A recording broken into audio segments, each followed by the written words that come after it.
Fala, meus amigos, estamos começando aqui mais um vídeo do canal. Enquanto eu sigo nesse inferno aqui, aturando essa covardia interminável, eu vou fazendo aqui os vídeos do YouTube porque não destruíram ainda, tá?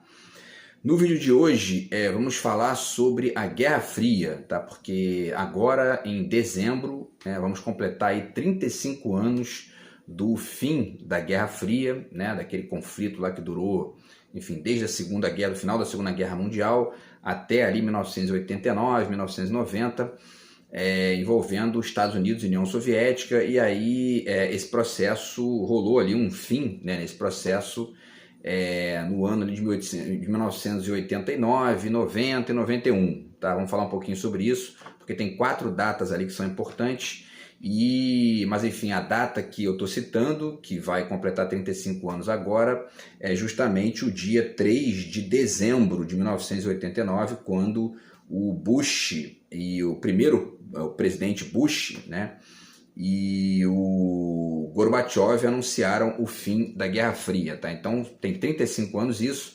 Agora, a pergunta que eu estou lançando nesse vídeo aí é a seguinte: o que acabou em 1989 foi mesmo a Guerra Fria? Vamos tentar responder isso aí a partir de várias reflexões que a gente tem feito aqui, né, nos vídeos do YouTube. Enfim, ou seja, a partir da forma como a gente tem pensado aqui a globalização, o nacional cosmopolitismo, a questão do comunismo versus capitalismo e tal, a partir da complexidade, uma série de outras questões aqui, tá? Então vamos tentar pensar tudo isso para tentar responder se realmente o que acabou mesmo em 1989 foi algo que a gente pode chamar de Guerra Fria, ou se tem mais coisa aí que a gente tem que pensar a respeito disso, tá? Passados 35 anos, né, a gente já consegue pensar aí, enfim, nas consequências disso, nas ilusões que isso gerou e tudo mais, e vamos falar um pouquinho sobre tudo isso aí no vídeo de hoje, tá? Então tá aí, né? O que acabou em 1989 foi mesmo a Guerra Fria? Vamos tentar responder isso, tá? Antes, eu deixo aqui para vocês mais uma vez a dica do meu novo romance, tá? No primeiro romance aqui que tá o Litoraltura, que eu anunciei ele anteontem, né? Fiz o vídeo aqui anteontem explicando algumas ideias minhas aí, e tá na descrição do vídeo aí, tá? Para quem quiser entrar em contato, junto com o meu novo livro de poemas, que também tá aqui, até os exemplares estão comigo aqui também, quem quiser entrar em contato também aí, pedir os dois, um só, enfim, tá? A gente agita isso aí, beleza?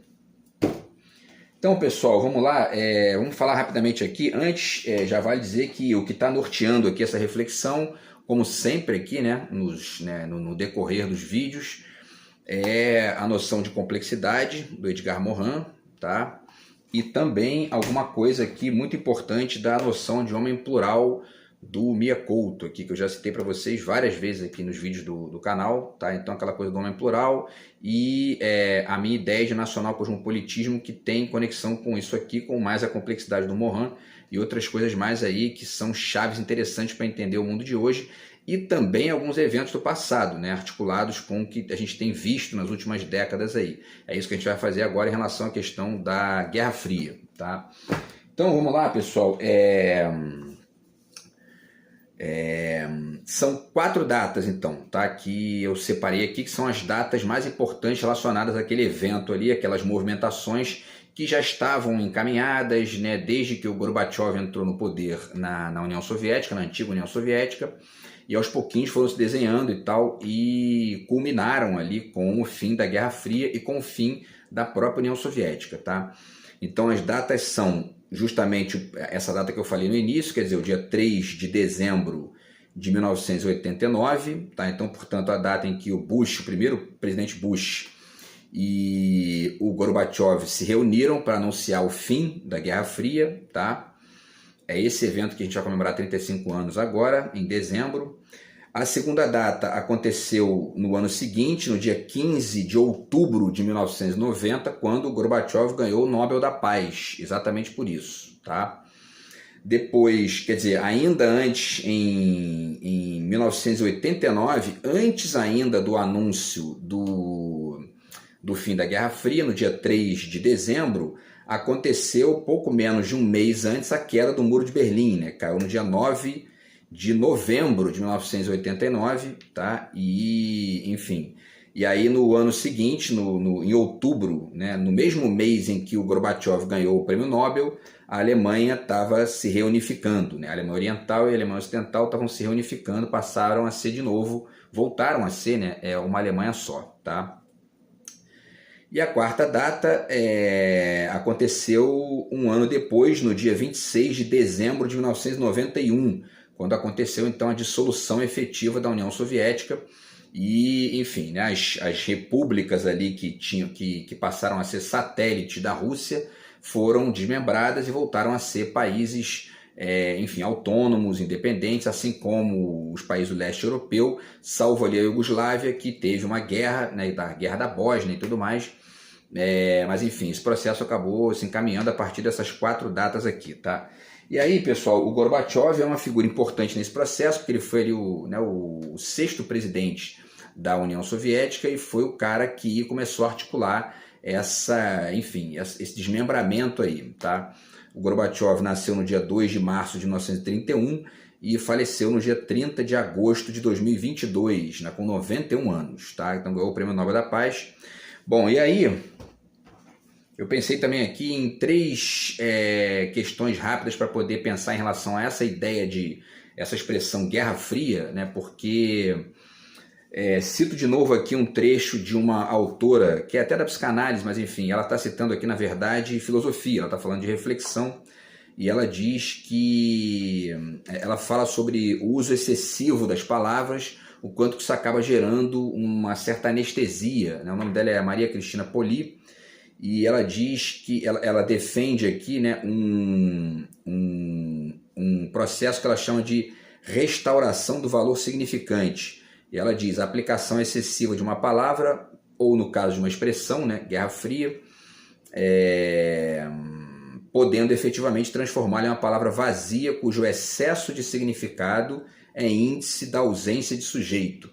Isso, eu já fiz vídeo aqui falando sobre a palavra centrão, por exemplo, o quanto que isso está, enfim, né, exatamente nesse contexto aqui, e muita coisa que a gente tem vivido, né, e a partir de perspectivas cristalizadas sobre o que aconteceu, especialmente naquela época ali do fim da Guerra Fria, instauração da globalização, etc. e tal, se insere também nesse esquema aqui, quer dizer, as palavras, as ideias começam a ficar muito cristalizadas e daqui a pouco ninguém pensa mais a respeito, né? E a gente acaba esquecendo de refletir elementos adjuntos também desses contextos, tá?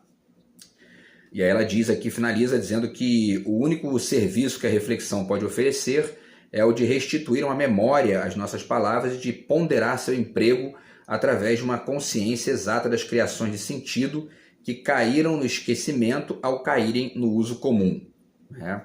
Então vamos tentar pensar aí o que a gente esqueceu ou o que a gente não está vendo de tanto ficar repetindo isso no uso comum. Guerra Fria, claro, foi o fim da Guerra Fria, acabou, né? E aí ninguém pensa mais, globalização, acabou, né? E ninguém pensa mais nada, nem do ponto de vista atual e nem retroativamente, né? E isso lembra também 2 coisas aqui. O título desse livro aqui, que eu acabei de comprar, que é um livro do Eduardo Viveiros de Castro e Débora Danovski, que é O Passado Ainda Está Por Vir, né? E esse é o trabalho de restituição aí das ideias e do significado das coisas, tá? E isso também remete àquele Samba da Mangueira, que eu já fiz vídeo aqui falando sobre ele também, Samba de 2019, a história que a história não conta, né? Então, enfim, tudo isso aqui está nesse contexto. Então, a gente começa perguntando exatamente isso, tá? O que a expressão Guerra Fria atrapalha a entender no mundo de hoje? E mais, foi o capitalismo de mercado que venceu mesmo a Guerra Fria? São 2 perguntas que a gente pode começar a tentar responder aí, tá? Bom, então, antes a gente vai, quer dizer, já aqui no início da reflexão, vou pegar 2 livrinhos com vocês aqui para a gente lembrar de algumas afirmações que eram feitas à época e que denotam nitidamente isso aí, essa ideia de que a Guerra Fria acabou e quem venceu foi o capitalismo de mercado. Primeiro esse livro aqui, que é um livro, uma biografia, né, do Mikhail Gorbachev, tá, que é uma coleção aqui da Editora Globo, e eles dizem aqui o seguinte, tá, olha aqui. Página 5, tá? Eles dizem aqui, naquele dia, que é justamente o dia, né, que o Gorbachev se reuniu com o Bush lá e tal, o pesadelo chegava ao fim e o sonho se tornava realidade. Oh, né? Num cruzador ancorado na tempestuosa costa de Malta, que é uma ilha ali no sul da Europa, né? As duas mais poderosas nações da Terra firmavam um acordo de paz. Enquanto o vento uivava lá fora, os jornalistas se amontoavam no salão do Máximo Gorki para ouvir o pronunciamento. Parece que o cruzador se chamava Máximo Gorki, que era um escritor russo, né? Alguns meses antes, o que eles ouviram ali seria notícia do ano, ou mesmo do século. George Bush, presidente dos Estados Unidos, e Mikhail Gorbachev, presidente da União Soviética, estavam diante deles para anunciar o fim da Guerra Fria. A tensão, a rivalidade mortal, a nuvem de medo e ódio que haviam se espalhado entre o Ocidente e o mundo comunista, desde a Segunda Guerra Mundial, tinham terminado. A União Soviética, declarou Mikhail Gorbachev, jamais iniciaria uma guerra quente contra os Estados Unidos. E estou certo, disse ele, que o presidente dos Estados Unidos também não iniciará uma guerra contra nós. George Bush, quando perguntado se a Guerra Fria tinha realmente terminado, ergueu o polegar numa demonstração de júbilo. E aí continuou falando que o inacreditável tinha se tornado lugar comum, os pesadelos estavam terminando em toda a Europa, do Mar Negro ao Báltico, o que parecia impossível acontecera, e a cada dia os sonhos mais ardentes, mais fantásticos, mais incríveis estavam se tornando realidade. Quer dizer, e aí por último, eles dizem aqui também, eles falam da queda do muro, né? Enfim, eles comentam aqui a queda do muro, mas tem um último trecho aqui para a gente passar para o outro livro, que eles falam aqui, tem uma frase aqui do Mikhail Gorbachev que eu acho interessante citar, que eles dizem aqui, falam na página 31, né? Deixa eu botar aqui o marcador. Ele diz o seguinte, o povo trabalhador estava justamente indignado com o comportamento daqueles que, por desfrutarem de confiança e responsabilidade, abusavam do poder, reprimiam a crítica, acumulavam fortunas e, em alguns casos, tornavam cúmplices, quando não agentes, de atos criminosos. Então, o Gorbachev estava dizendo isso para poder referir os problemas da União Soviética, né? Se a gente ler de novo isso aqui e aplicar a vários presidentes dos Estados Unidos e a própria forma como os Estados Unidos articulam desde sempre, desde que se tornaram uma grande potência, a sua política externa, vai servir para eles também, né? Vamos lá de novo. O povo trabalhador estava justamente indignado com o comportamento daqueles que, por desfrutarem de confiança e responsabilidade, abusavam do poder, reprimiam a crítica, acumulavam fortunas e, em alguns casos, tornavam cúmplices, quando não agentes de atos criminosos. Basta pensar na crise de 2008, nas ditaduras da América Latina, enfim, né? Tudo isso que a gente tem visto aí nas últimas décadas, tá? E aí, pessoal, para finalizar, ainda tem um trecho aqui do Michael Hart, que é um autor dos Estados Unidos, nessa lista aqui de 100 maiores personalidades da história. O Gorbachev está aqui, ele colocou o Gorbachev entre os 100, né, nessa lista aqui, está na posição 95 aqui, né, na página 526, e vou ler só o primeiro parágrafo aqui, tá? Ele diz o seguinte, a primeira frase, né? O mais importante evento político dos últimos 40 anos foi a desintegração da União Soviética. Esse livro aqui foi escrito em 1992, tá? Na verdade, em 79, essa segunda edição em 1992, portanto, um ano ali depois, 2 anos, né, depois desses eventos aqui. Então ele diz, o mais importante evento político dos últimos 40 anos foi a desintegração da União Soviética e o colapso do comunismo. É o que ele diz aqui. Aquele movimento, o comunismo, que por décadas ameaçou instalar-se em todo o mundo, caiu com espantosa velocidade e agora parece estar a caminho da lixeira da história, é o que ele diz, né? E aí depois, para finalizar aqui, ele usa mais 2 vezes, né, expressões aqui que remetem a isso aí. Ele, na página... Cadê aqui? Na página 534, ele diz, né, o abandono do marxismo em vários outros países, né, enfim, cita aqui inclusive outros exemplos. O marxismo foi abandonado, segundo ele, né, com aquele fim lá da União Soviética.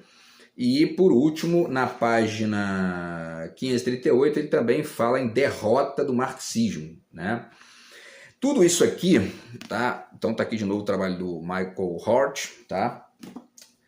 Tudo isso aqui nitidamente era fruto, né, de uma perspectiva dicotômica, que era uma perspectiva, portanto, anticomplexa, né, que a gente hoje já pode reler e entender, enfim, as ilusões, a bobagem disso aí, as ingenuidades e etc e tal, né? Porque por uma série de motivos que eu vou tentar desenhar com vocês aqui agora, tá?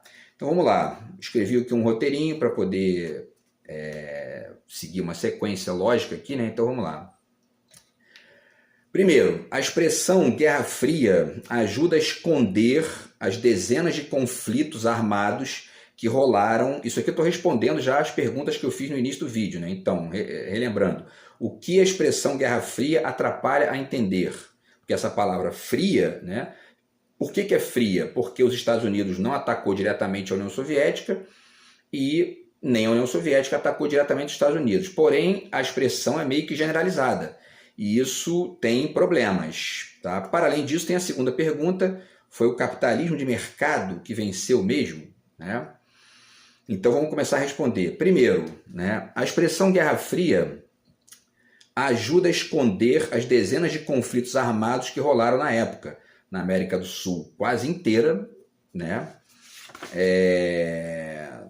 E no sul e no sudeste da Ásia, né, para citar apenas dois exemplos, o Afeganistão e o Vietnã, né, que tiveram ali conflitos sangrentos ali, que essa expressão Guerra Fria meio que acaba fazendo a gente até esquecer isso, né, ou não considerar tão grave quanto, né. E na África também, porque o neocolonialismo continuou acontecendo na África, né, só acabou lá na década de 70 e com consequências que estão lá até hoje, né. E mesmo na Europa Ocidental, se a gente pensa, por exemplo, na ditadura do Salazar em Portugal, né? Dentre outros processos, essa ditadura durou até 74, tá?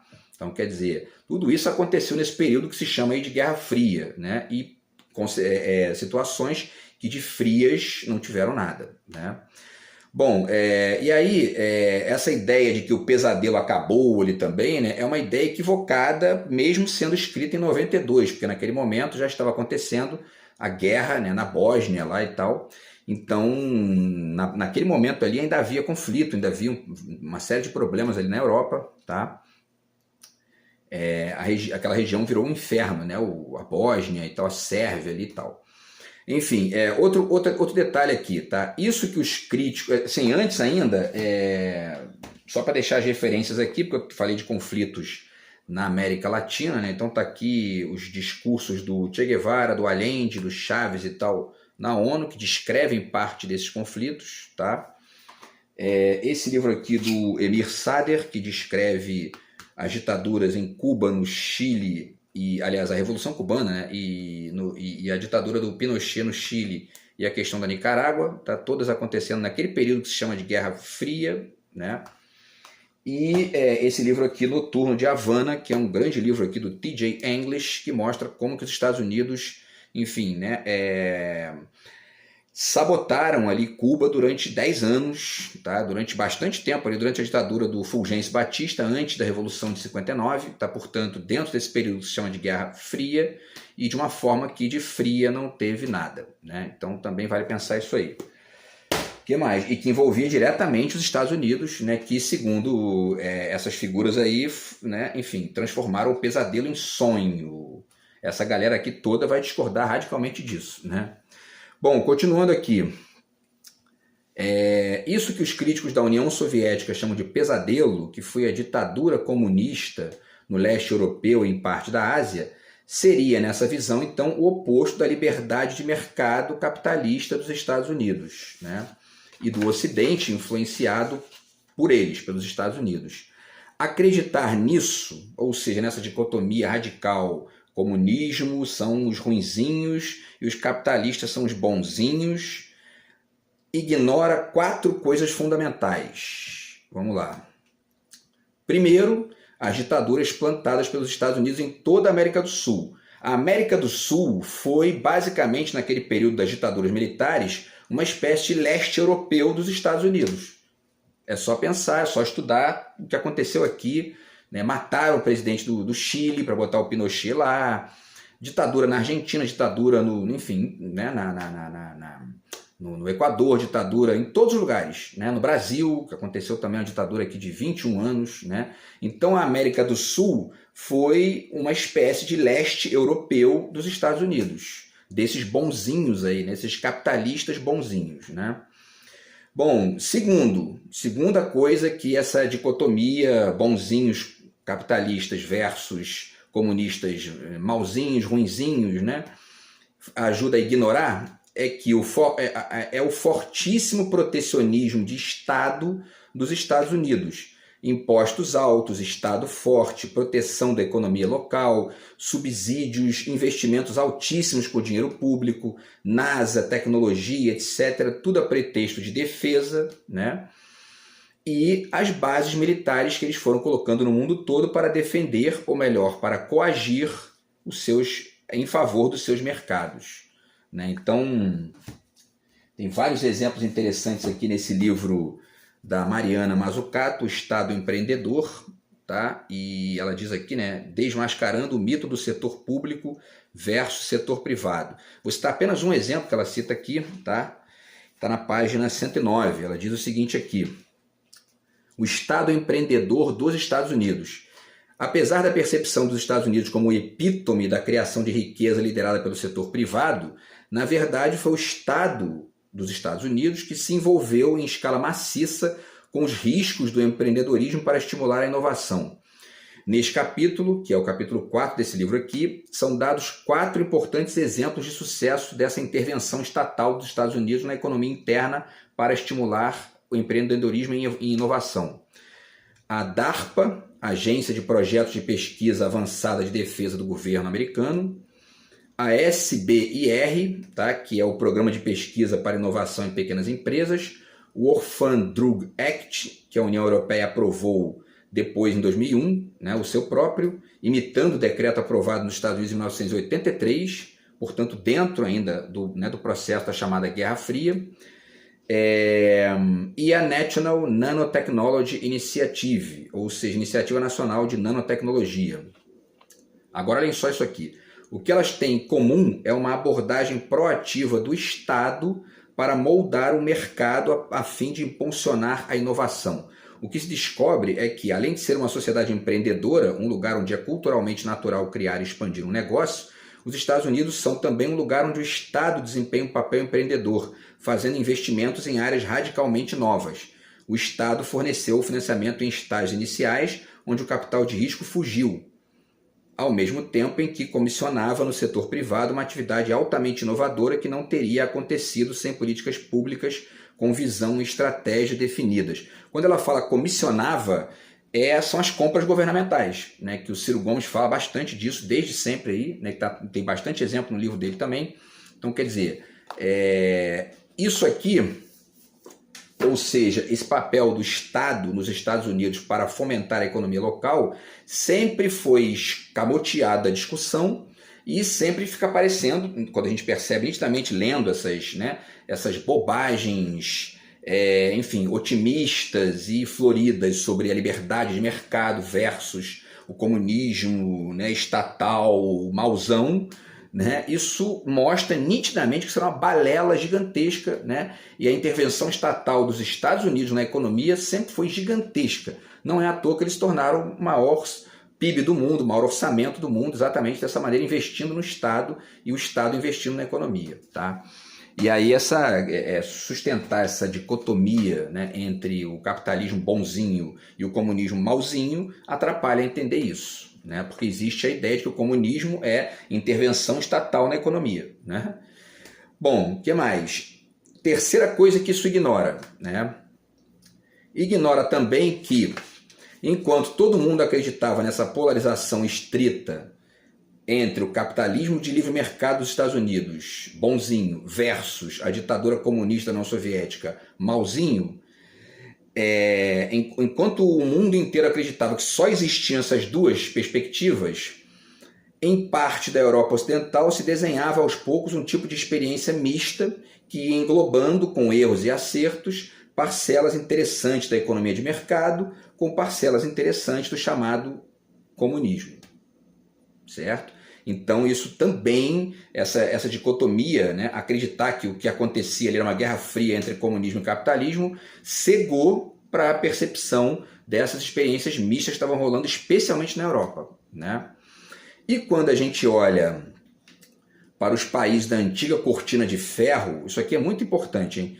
Quando a gente olha para os países da antiga cortina de ferro, ou seja, o leste europeu que ficou dominado pela União Soviética, que estão dando certo, portanto, IDH, índice Gini, serviços públicos de qualidade, indústria, investimento estatal na indústria, etc. e tal, eles estão dando certo não porque estão seguindo o capitalismo de mercado dos Estados Unidos, que nem os Estados Unidos seguem, né? Convenhamos, mas sim porque estão seguindo esse exemplo das experiências mistas de parte da Europa Ocidental, especialmente França, Inglaterra, Holanda, países nórdicos e a Alemanha e tal, né? Então, quando a gente olha para alguns países ali,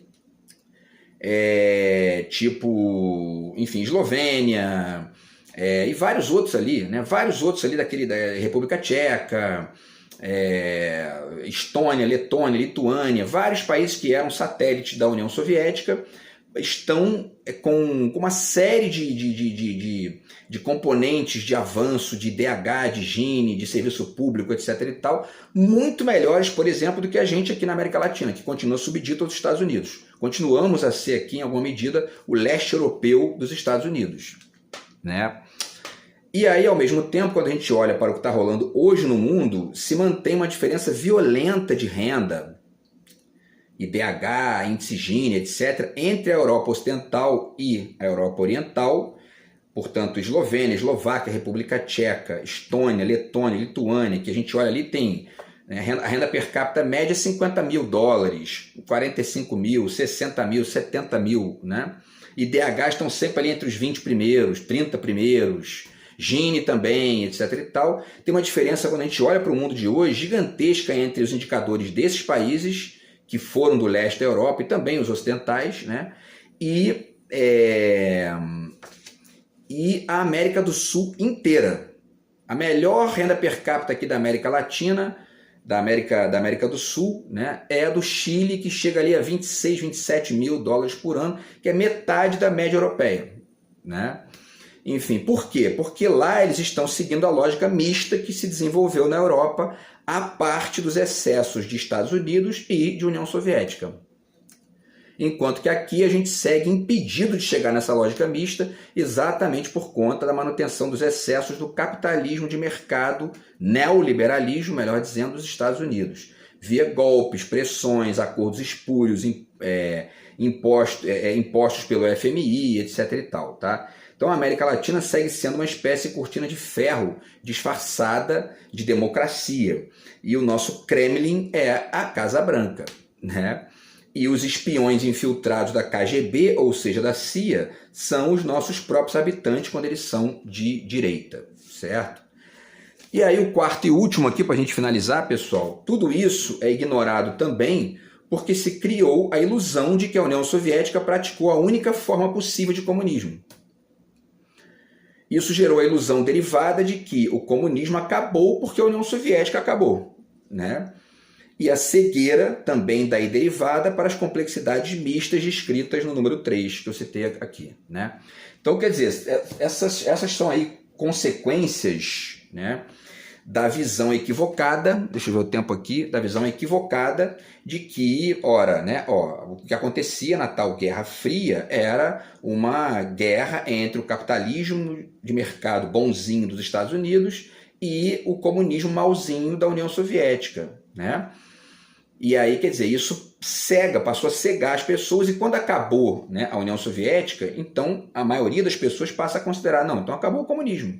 Qualquer defesa do comunismo hoje é retrógrada, é retrocesso e etc e tal. Quer dizer, enquanto a Europa estava cagando para isso, estava funcionando ali, estava experimentando coisas radicalmente diferentes e mistas, pegando a parte boa de um lado e a parte boa de outro, né?